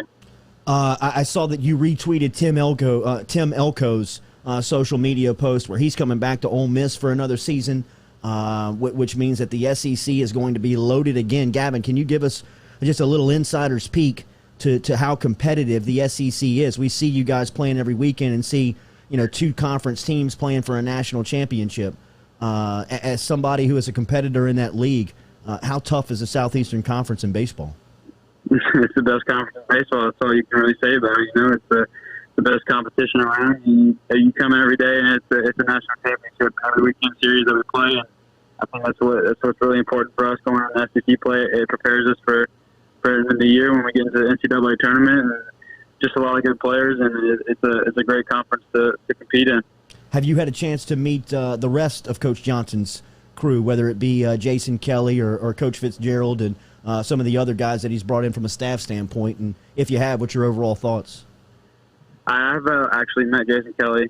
He seems like a great guy, very, very nice to see, down to earth, and he seems like he's ready to get to work. I met him whenever he had just recently got the job, and he was kind of getting ready to go, getting everything situated. So it was a bit of a crazy time for him whenever I was able to talk to him, but at the end of the day, you know, he seemed like a great guy. I haven't met the recruit coordinator the best yet. I shook his hand, but it wasn't a very long conversation. I'm looking forward to maybe sitting down with him and getting to know him a little bit more.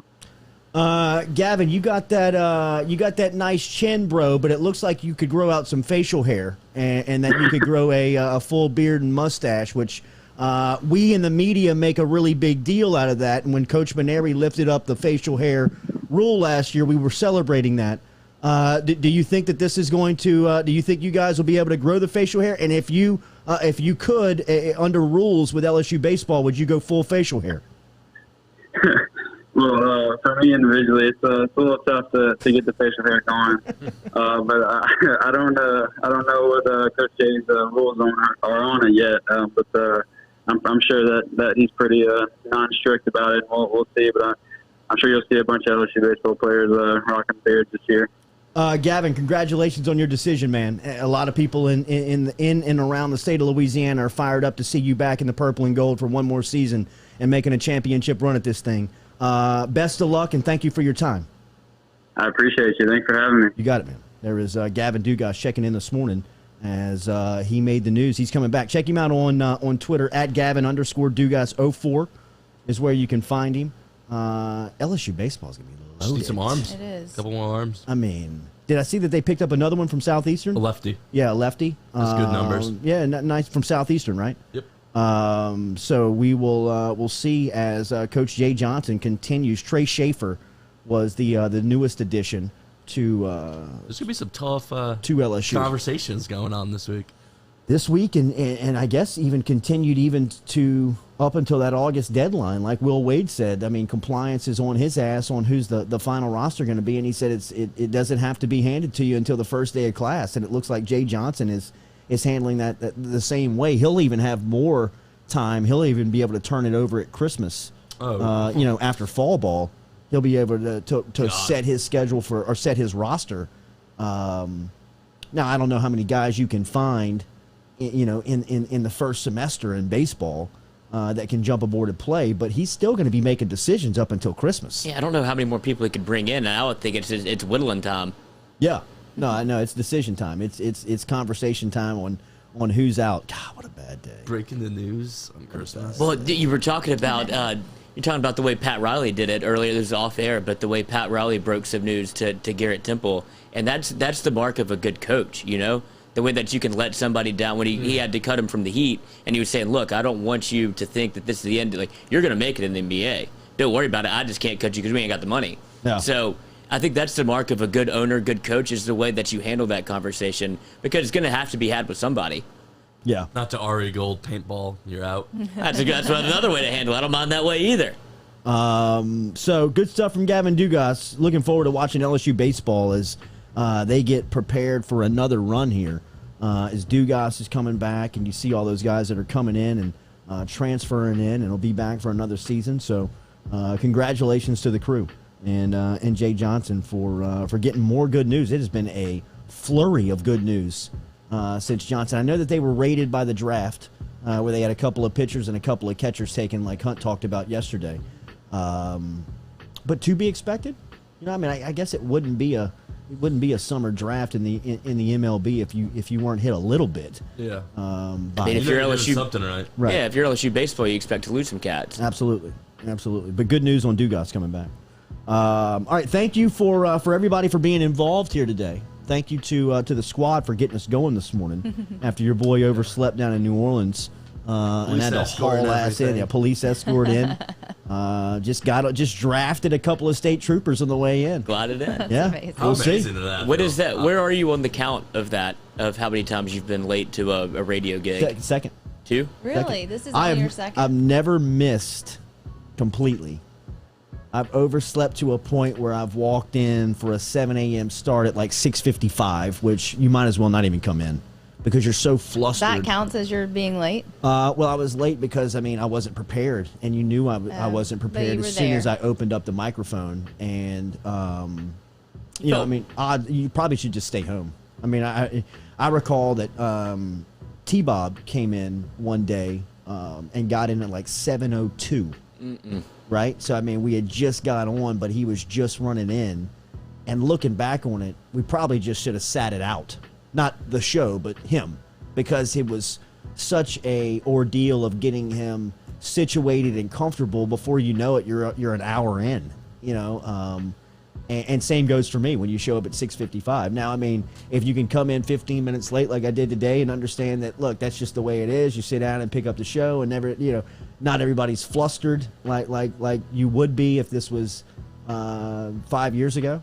I guess you just kind of you accept on where you are and what it is. And I was 15 minutes late. It's just you're your own boss. You can do whatever you want. Right. And you had complete faith in us that we would Yes, I do. run this thing. I do, even though the numbers are down today, and I would blame it all on y'all. Yeah, that's what it is. Yeah, right. People opened up their YouTube and they're like, what? What's Never happening? mind. That's good. Jordy grew. That good. The shot of Tyrus Thomas sitting next to me is pretty funny. It is. His hands are massive. I know. His legs go for days, bro. Imagine that His kind of slap legs. box. His legs They're don't the stop. longest legs. Long, skinny legs. Yes. His knees are at his elbows. They are. Yeah, he can scratch his ankle standing straight up. His arms, his arms are so long. No, he can't. But just gotta gives you a description of how long he is. Are you serious? Have you ever seen him jump? No. Like explode off the ground and like go catch an alley-oop. Google the YouTube the LSU Arkansas 2006 game. I love how you just know that off the top of your head. And Garrett Temple throws him an alley-oop against Arkansas. That I believe his elbow is on top of the square. Second where- quarter, That's 4 12 minutes, feet up 26 there. Where he goes and grabs it. I'm seeing some NBA ones. Oh, he's in the dunk Thomas. He goes, yeah, but he told that story last week about how it was such a bad experience. Yeah, he did. His elbow is on top of the square when he grabs the ball. He's honeycombing? He actually like runs into the backboard. Like he's running full speed to go grab it, and Garrett throws it up. And he's running, and he goes up so high to go get it, and his momentum is carrying him so fast that he slams into the backboard and catches it and flushes it down. That was the night that Daryl Mitchell hit the game winner at the buzzer against Arkansas. Because after that basket, after that Tyrus Thomas dunk, right there, I believe it's like at the 9-minute mark. Oh my God! At the You really 8-minute do mark. know the I remember minute this. mark? Yes, I believe it was. kidding. He grabbed that from like 13 feet. He goes probably about 13 feet in the air. Stop. He didn't LSU catch did that. not score a basket. I believe they're up double digits right there. Yeah. And they don't score another basket. Look at that. Look at that. That's above the square. That's insane. I don't think they score another basket for like 6 or 7 minutes. Arkansas comes back and actually takes the lead in a game that LSU was like doing that type of stuff, like run out dunks and like half-court lobs. But that's like a Rucker Park had shut it down. The game's over at this point. It kind of felt like that. Yeah. I mean, people kind of started to leave. Yeah. Right? I mean, Arkansas makes a run, and then D. Mitch hits one of his game winners that year. And I'll never forget. This is why I know it, because I was sitting behind the bench, and D. Mitch hits the shot, and when he hits the shot, the ball bounces back to him. Cool. Like he shoots it, and he hits it so pure that the ball comes back to him, and he takes it and throws it up into the stands, and the manager looks at me and says, "Go grab that effing ball." And so I sprint up into the stands and go grab the ball from like a student who was trying to run out with it, and bring it back. And I want to say that Daryl Mitchell still has that ball in his trophy case today. That's cool. Dude, he launches that from he's Arkansas's 3-point line. I think it goes. No, he's in between the circles. He's in between the 3-point line and half court, and he the other student section. And he comes up and he just pures it. I mean, he didn't even hit the rim, and LSU wins the game. Oh no, I'm talking about when Arkansas. Or maybe I'm watching a different highlight. There's one where they miss it. They're playing Arkansas, and the game's over. One guy grabs the rebound, just chucks it. That's it. But right before that, he hit a game winner. Yeah, he hit the three. Great memories, bro.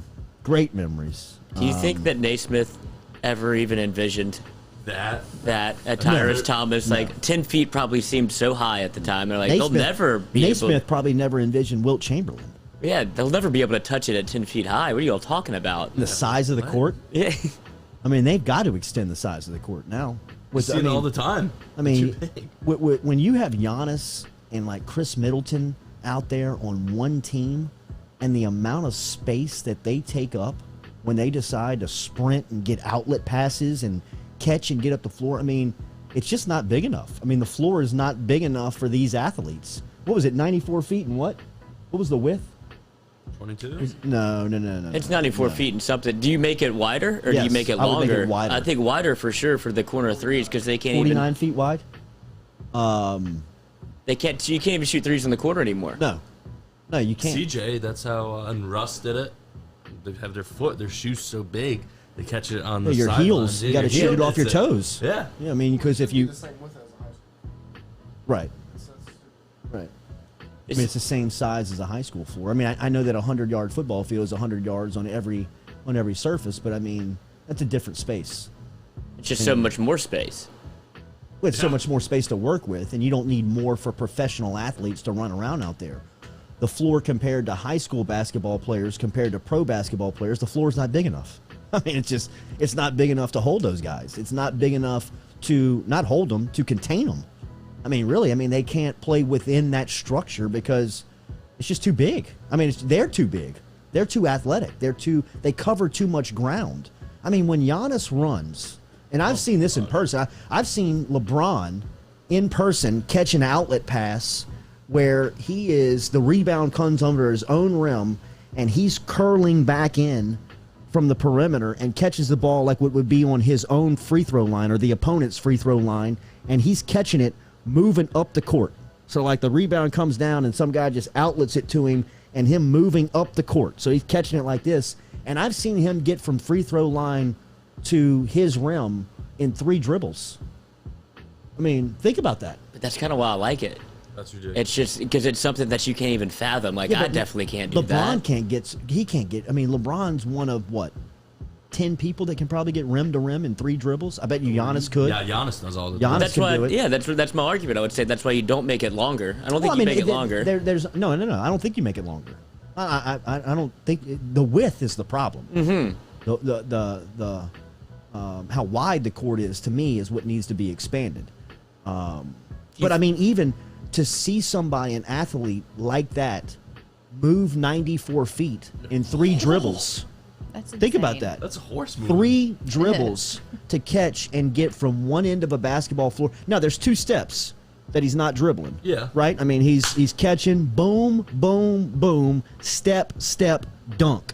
That's crazy. You gotta throw it out in front of you. I mean, like, that is amazing to see in person. Like Giannis catch an outlet pass and get rim to rim. And they have It the would probably take audacity, him- the windmill at the end. Right. Because they're looking down at it. I mean, they're staring down at the rim. Do you think that they get on the basketball court and they're like, this is too small? Like, they don't Yes. feel comfortable out For there? sure. I mean, I think that they have.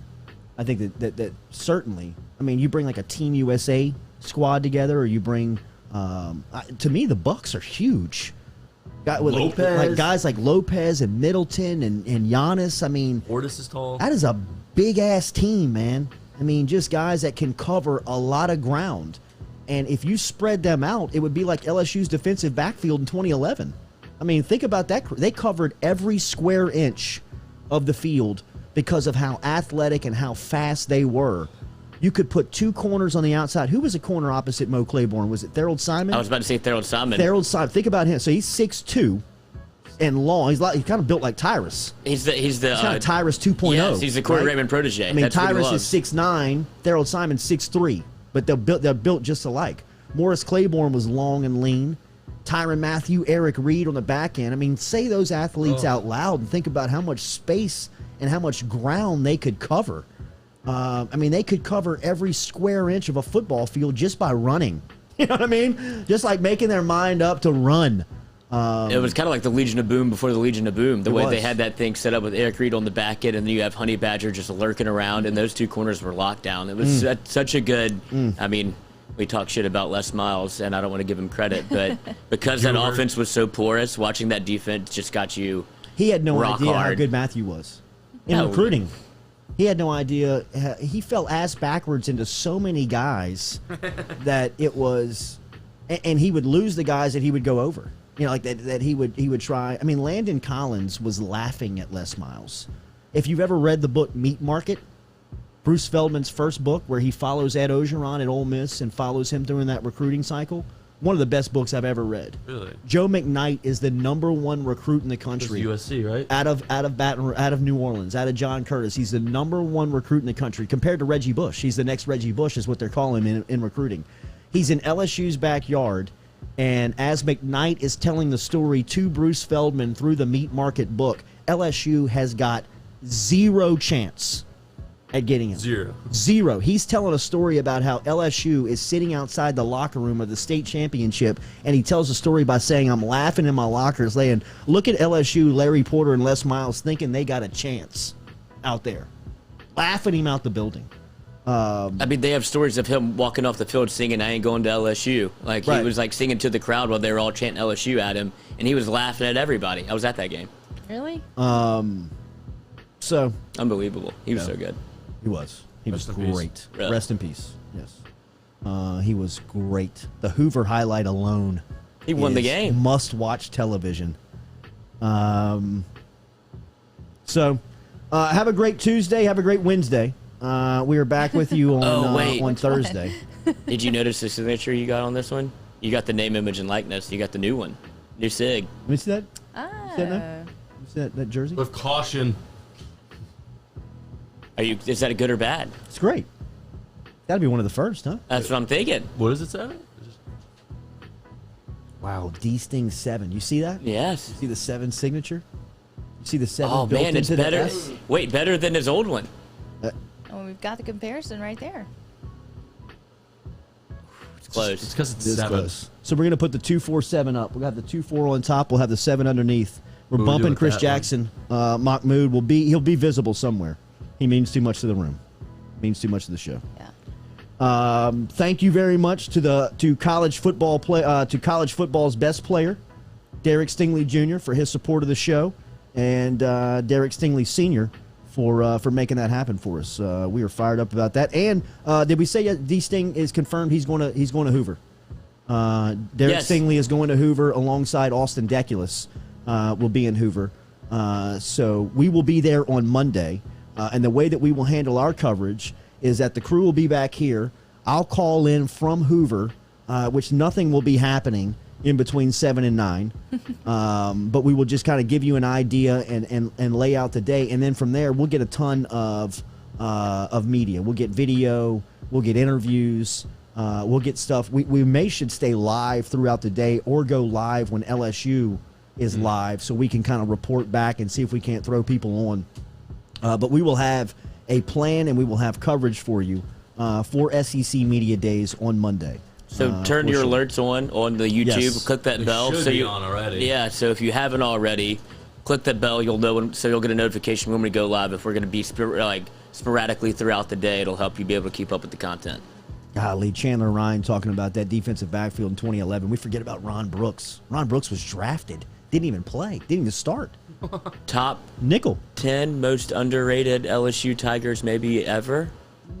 This definitely of the last 25 years, Ron Brooks is definitely in there. He was so good. That good. Auburn interception, yes. just 0 to 60. Yes. Where he goes behind his back and he crosses the goal line. Yes, he was great. He was great. They could fly. They could fly, man. I mean, they were so fast. That Alabama game alone, with the amount of ground that they covered, Maurice Claiborne's his interception is still one of the finest highlights that I've seen at LSU, where he picks that thing off going across the field. I thought he was going to house it.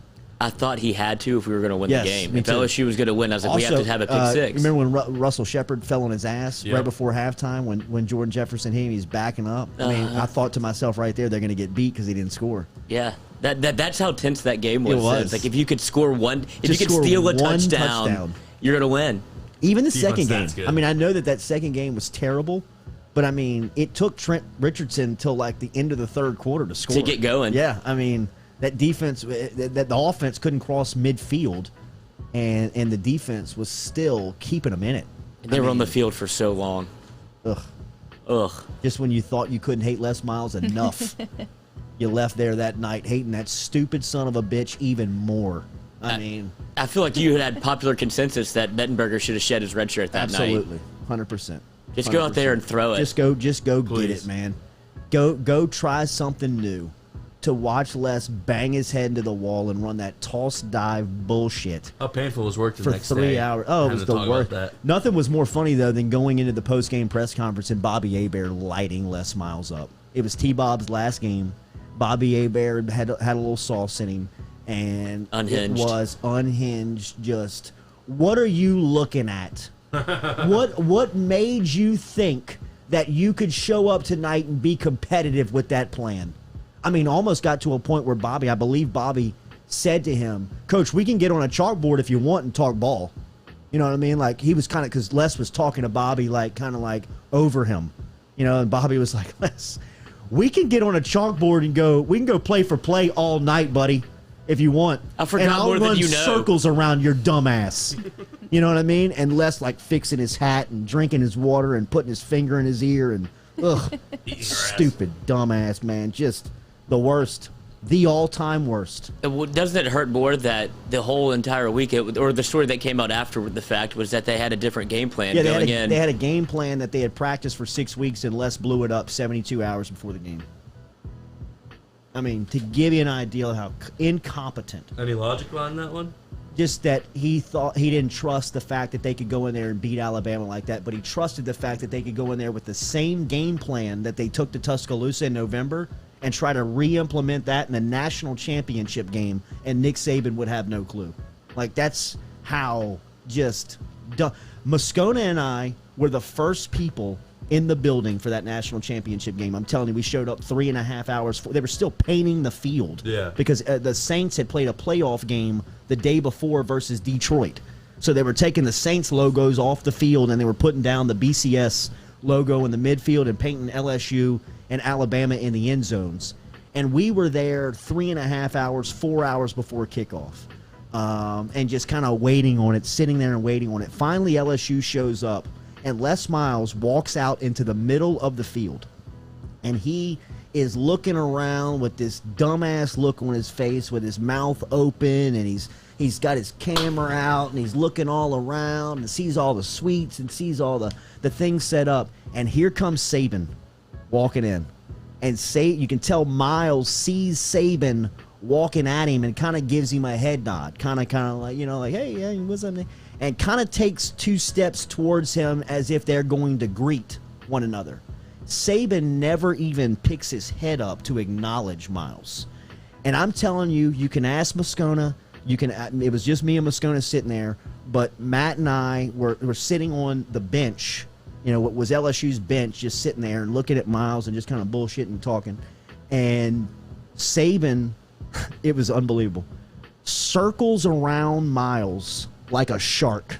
No shit. And Saban is like got his hands in his pocket, and he's got that walk as if he's on a mission. Kill. Right? And like his SID, his sports information director, and maybe like an associate AD are probably like 3 steps behind him. And Saban's got his hands in his pocket, walking with that strut. And Miles is standing in the middle of the field doing, he's gawking. Just amazed that we're here. Amazed LSU is here, gawking. And Saban circles him, makes a 360-degree circle around him like a shark, like circles all around him, and gets back to like the entry point and looks back at the field. And Les is still kind of, should I go greet him? Should I go shake his hand? And Saban just turns around and walks back to the locker room. I looked at Moscona. Me and Moscona looked at each other and said, we are fucked tonight. This game is over. And, I mean, as soon as that thing kicked off, you could feel it like just air to the balloon. Pop. I mean, LSU, they're not supposed to be here. They don't think that they should be here. Their head coach doesn't think that they should be here, so they're going to get run out of this thing tonight. But it was one of the most intimidating, without saying a word, things I have ever seen in sports. I mean, it was Nick Saban at his apex, at his top confidence level. You could see that he thought to himself, we've got the plan tonight. We're coming in here and we're going to kick your ass in your backyard, in your state, and we're going to take Landon Collins away from you too. LSU's my team. Because Landon Collins had committed to to Alabama 24 hours before that. That was the Under Armour. I think the game was on the 7th, January 9th. The Under Armour game was on the 7th. When it rains, it pours. And Landon Collins, that's when his mom was pissed off that he was going to Alabama on national television, and she put up the LSU gloves. She had the LSU gloves, but he stuck with Bama. And 24 hours later, 48 hours later, Saban and Alabama mop the floor.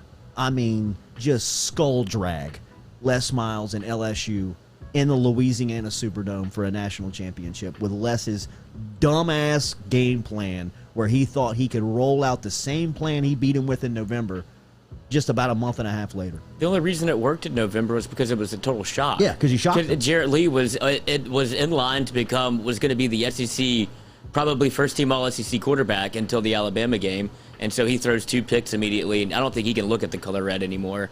But so we trot out Jordan Jefferson, and we surprise him with this option attack.